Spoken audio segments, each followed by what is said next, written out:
Very good morning, students. Today's topic what we are going to study education for commerce. In 1854, the court of the directorates of East India Company in London sent an educational dispatch to the Governor General in India, issued by Charles Wood, the president of the board of control of the company. It has come to know known as the Wood's dispatch. Okay, we are getting the education instruction from whom? The court of directorates, that is from East India Company, that is from London, and they are sending a dispatch. They are sending a policy, education policy, and then to Governor General. And who issued that one? Who was the president of the board of control of the company? That was Charles Wood. So the dispatch was known as Wood's dispatch, outlining the educational policy that was to be followed in India.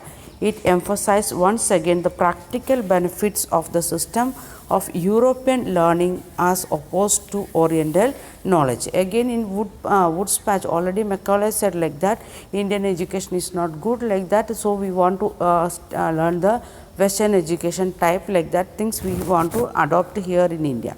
Again, they are getting the instruction from England like that to stop the Oriental teaching and want to start the English model teaching or European learning, and explaining the benefits of the European learning also. One of the practical use of dispatch point to was economic. The first point what he explained, that is the economical benefit. European learning is said would enable Indian to recognize the advantage that flow from the expansion of trade and commerce, and make them see the importance of developing the resources of the country.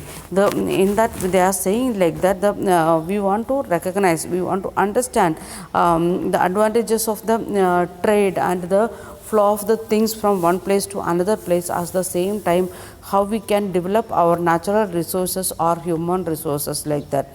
Introducing them to European ways of life would change their taste and desire and create a demand for British goods, for Indians would begin to appreciate and buy things that were produced in Europe. And another one thing they are saying like that teaching English education, by that what will happen? They will Indians will get interest on they will learn about the English taste and other things. So very easily they can sell their things here in India. Then we was using cotton and khadi clothes like that, things we will reduce to use, and the people will start to use other things. Wood's dispatch also argued what European learning would improve the moral character of Indians. It would make them truthful and honest, and thus supply the company with civil servants who could be trusted and depended upon. And the literature of the East was not only full of grave errors, it would also not instill in peoples of sense of duty and the commitment to work, nor it could develop the skills required for administration. And dispatch is saying like that in that policy they are saying like that importance of the moral values, and the moral values want to improve. And if we are improving the moral values, we can make the civil servants, means the IAS officers, and who will be very trustful and honest for the administrative purpose. So Europeans very easily they can get the Indian for the Indians itself for their own work in the offices. Then the East India Company, the Eastern education, it is not only the just giving some imaginary stories. More than that, it will give a commitment to work, and it will give the dutifulness to the people. So we will get the committed people to work here in India. Following the 1854 dispatch, several measures were introduced by British Education Department of the government were set up To extend control over all the matters regarding education, steps were taken to establish the system of university education. In 1857, while the Sipai rose in revolt in Meerut in Delhi, universities were being established in Calcutta and Madras and Bombay. Attempts were also made to bring about the changes within the system of school education. Then 1854, the Woods Dispatch came, and 1857 we have seen the Sipais revolt we have seen. So there, what there where it was in the Meerut, Delhi, like that area. So they are the East India Company. They are starting their universities or colleges, college education. Everything were in Madras, Calcutta, and Bombay. Means wherever there was peace in that area, they are starting the schools. At the same time, they are making the changes in school education also. Then we are moving to the, here you can see one box, the demand for moral education, like that things you can read by yourself. Then we are moving to next part, what happened to the local schools. In local schools, how it was the situation.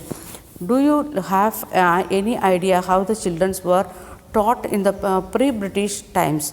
Have you ever wondered whether they went to school, and if there were schools, what happened to these under British rule? We know we was following the Gurukula system. It is picture, it is given.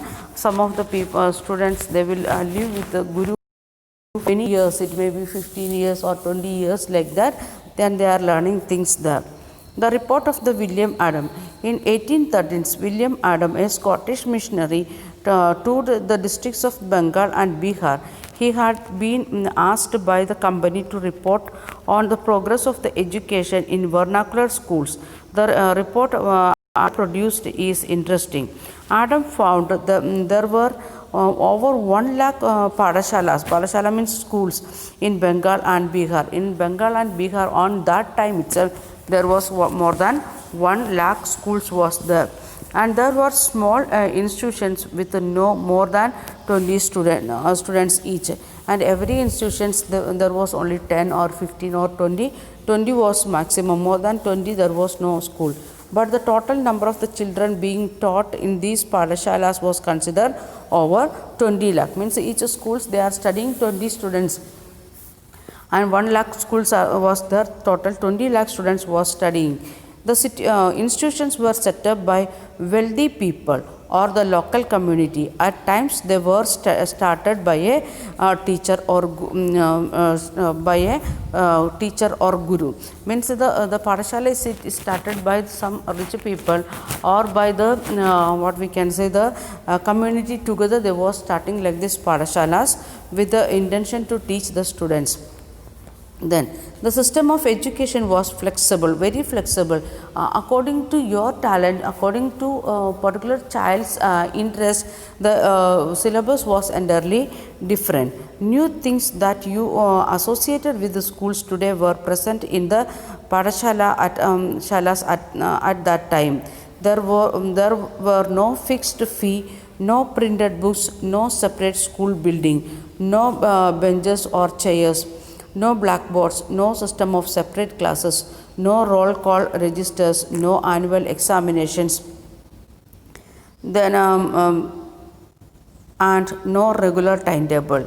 The means everything flexible. Even the fees was not fixed. First one, what we are when we are coming for admission in a new school, if it is school or college, first they will say the fee structure, then only they will say what other things. Okay, but there was no fixed fees. Then printed books. Next one comes the books. We are also having books, printed books, that we are using the one publisher's book. In that schools there was no printed books.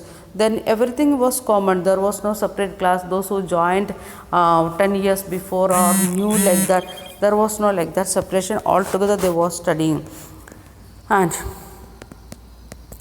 in some places classes were held under a banyan tree. In other places in the corner of a village shop or a temple or at the guru's home. The classes was conducted in different places according to the convenience of the student or according to the convenience of the teacher. They was conducting classes under some trees. Now also we are preferring that one, sitting under the tree and learning. It will help us to get the maximum oxygen to breathe, and we will be more fresh, like that. We are saying same concept they had. That's why they was taking classes under the tree. And sometimes they was taking classes in the temple.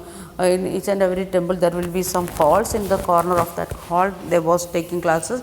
Even in the shopping rooms, like that corners, they was taking classes. Sometimes it was in the guru's home itself. Then fee depends on the income of the parents. The rich had to pay more than the poor. Teaching was oral, and the guru decided what to teach in accordance with the need of the students. Each particular students, according to that, they was teaching different things. For example, when we are go through the Mahabharata, Ramayana, we can see when the they are going to study, that time they are learning the different weapons, how to use it, and they are becoming excellent in the using of arrows or horse riding, like that, different things. Because according to the need of the students, they was teaching different things. Then students were not separated out in the, into different classes. All of them sat together in one place. The guru interacts separately with a group of children with a different level of learning. They are sitting in the same hall, and if four children are studying in a some particular thing, then the guru will teach to them that particular thing, and other group of 5 children, they are learning other level. Then afterwards, after talking to the first group, guru will turn to the second group, and he will talk. And there will be, means when they are guru is teaching, that lessons are revising by everyone, not only the first level, second level, like that, all the levels. If the 20 students are from 5 to 6 different levels, they all of them are revising the lessons once again. And the small kids, the new ended students, they will listen what guru is teaching to the higher level students. That also giving a basic idea about what they are going to study. Then Adam discovered that this flexible system was suited to local needs. For instance, classes were not held during harvest time, when the rural children often worked in the field. The Padashala started once again when the crops had been cut and stored. This meant that even children of the peasant's family could study. In schools, in the harvesting season, or in the whenever there was work in the agricultural field, that time schools was closed for days, because the students can go and help their parents, or that also was the part of their study. And after the completion of the work, they want to come back and they want to start the study. Okay, we will continue in next video.